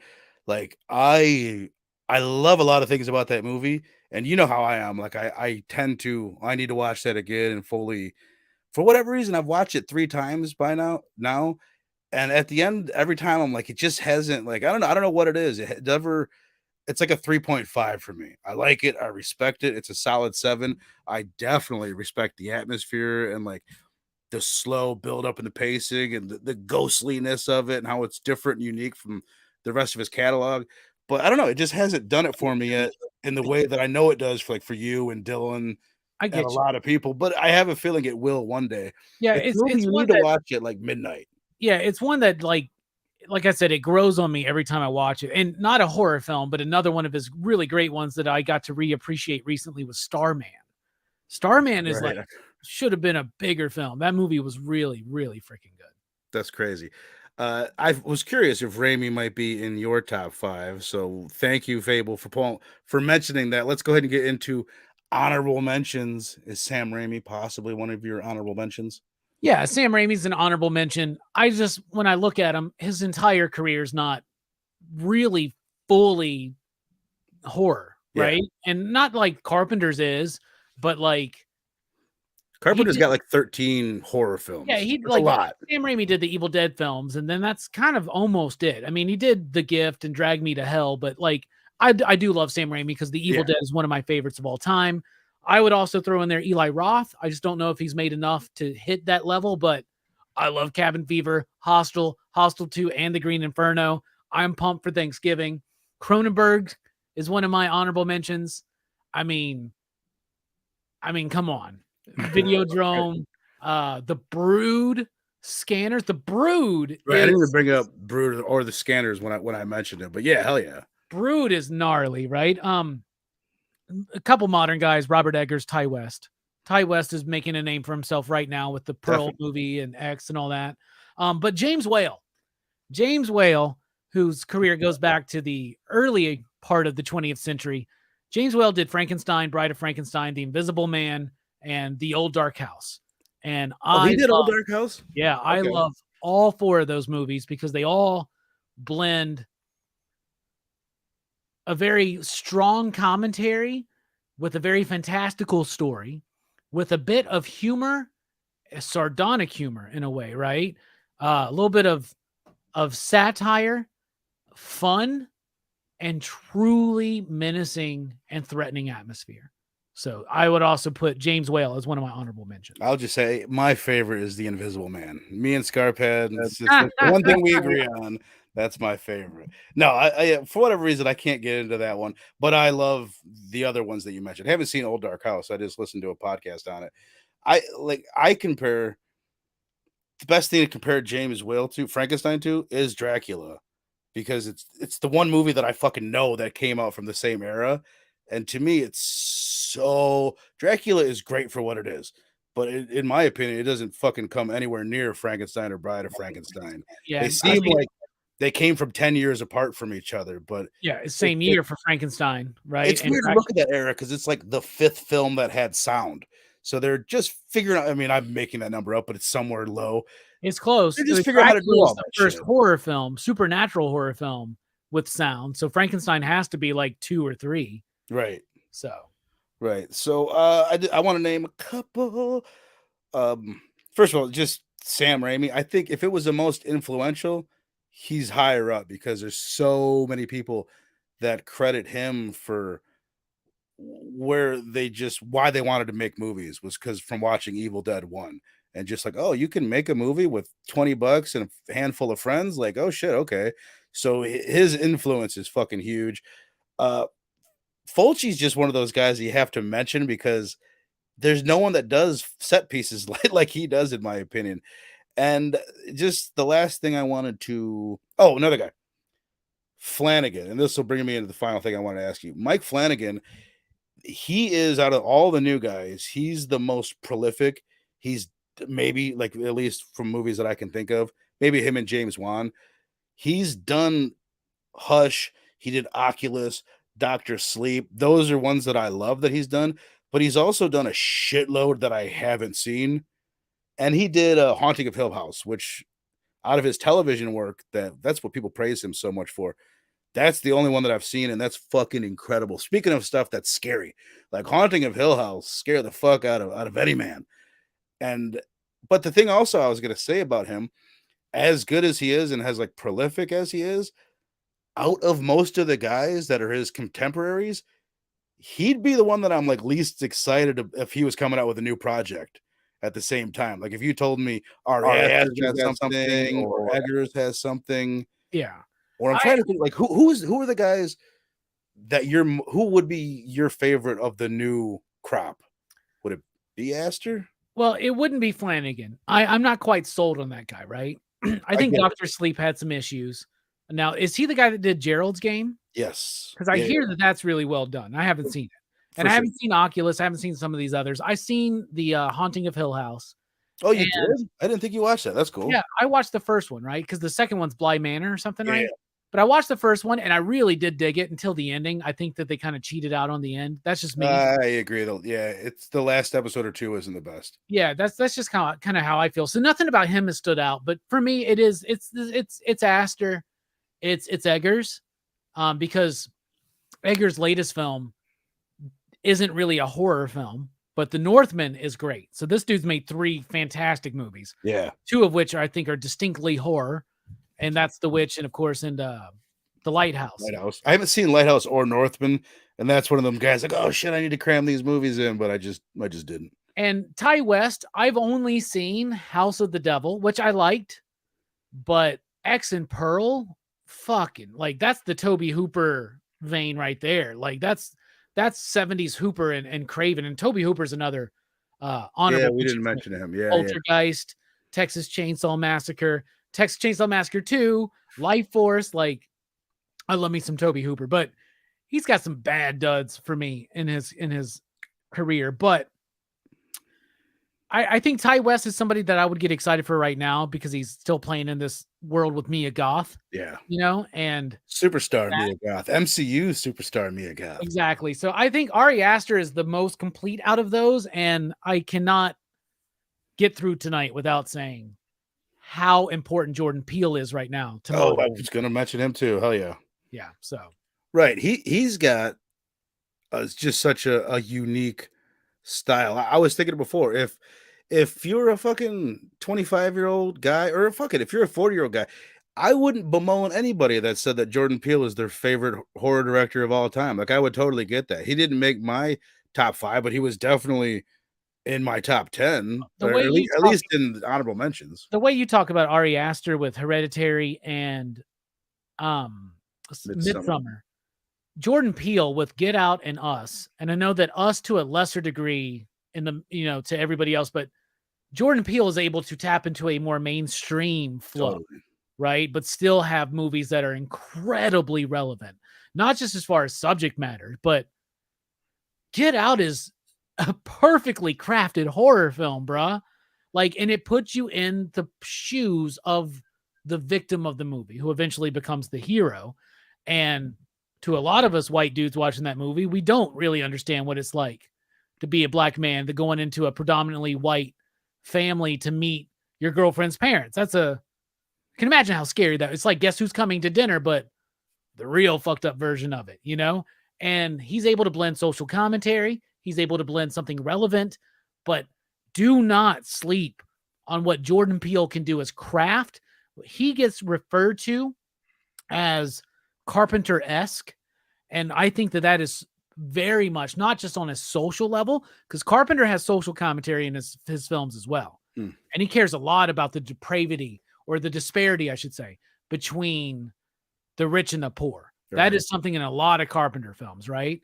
And Jordan Peele is able to be socially relevant, but like Carpenter, is so damn technically sound, man. This dude there's not a scene you can lose and Get Out. You know what I'm saying? Like, and y'all know I love Us. I love Us so goddamn much. And And I think Jordan, I wasn't the biggest fan of Nope, but I think it's something I need to explore more because I've still only seen it once. Right. I mean, I've watched it twice now. I'm not the biggest fan of it either, but it's still really fucking watchable and entertaining. And Yes. the one thing that he has more than most of the people that we've mentioned today is he really has those comedic chops. Obviously, he's funnier than fuck. With, I mean, I don't know if you've watched much of a Key and Peele, but I fucking love that show to death. It's one of my favorite things to watch. I fucking love And it. yeah, You, and you, you not see just you comedy, see his but love for you see the Jordan Peele and even Key's love for Stanley Kubrick in that Continental Breakfast bit where like at the end it ends like The Shining, where he's like, "No, don't you know you've always been here." Have you ever seen the bit where he's eating the Continental I Breakfast? can't think of it. It's watching the show. They bring up horror movies a lot. Yeah. It's kind of Remember crazy. the inside the pitch room for Gremlins 2? You tell me you want a googly-eyed gremlin? It's in the movie. Dude, you haven't seen Oh this? Oh, yeah. dude, No, it's no. great. He's like, "You telling me that you want a lady gremlin with like lipstick and a dress and titties and all this Right. stuff? It's in the movie." But that one, but you got to watch their Continental Breakfast one because it's Jordan Peele going in and he's amazed at getting free breakfast at a hotel. Okay. And he's just all into it. And spoilers, but at the end, and they're like, "Oh, I'm going to be here every day. I don't want to leave." And he looks at him. He's like, "But sir, you've always been here." And it ends Right. like The Shining does. But it's really cool, man. Good stuff. Right. And he's great with characters too, especially well, I mean, he's got him in Get Out, but the family in both Nope and Us are just so goddamn endearing and likable.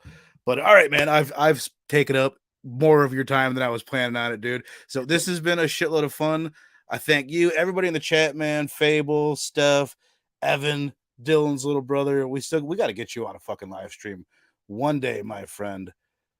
We had Eric in here. Depends, Evan. Do you like Us? If so, it can be Evan's horror show from now on. He does. Eric up in this bad boy shitting on Legacy. I'm not sure who that is, but That's Manny. That's one of Manny's I things. figured it was. Manny, I appreciate you. So yeah, all you guys are fucking awesome. So I'm gonna be trickling out maybe some top fives and things like this every now and then. And eventually, hopefully, I'll be putting something a little bit more consistent together here on this specific YouTube channel. We got Invisible Maniac. Oh, thank God, not Invisible Man. Coming up tomorrow night on Dylan's Horror Show. You watch that one yet, Verno? No, I have not. I will be watching it tonight, man. I like I said, I've had extra kids at my house all week, and just from hearing about Invisible Maniac, I need to find some dark fucking hole where I can go watch this movie in. But they're actually gone now, so I might be able to just watch it on the big titty screen. And nobody would blame you if you watched it twice. You won't need to, but if you wanted to, we would understand. That's what I was gonna say. Like, you know how I am. Usually I'm like, oh, I gotta watch that twice. With this one, I'm like, I'm in a bit of a crunch for time this week. I think I might be able to squeak by with just watching this one once. You think I'm gonna get the whole story and I'm gonna get the gist of it in one viewing? I think you will understand every bit of nuance about this movie after one viewing. All right, perfect. I think you'll understand every bit of this movie after the first 10 minutes. I feel like I understand it from the thumbnail. I think you do too, man. All right, perfect. All right, well, I'm in. So, all right, well, all you guys, I appreciate the shit out of you. Robbie, I appreciate the shit out of you. Like I said, DHS tomorrow night, 6:30 Central Standard Time. Rockin Robbie live, 7 p.m. No Rockin Robbie live this week, but we got Dan Waters on at 1 p.m. Central Time Sunday. So, awesome.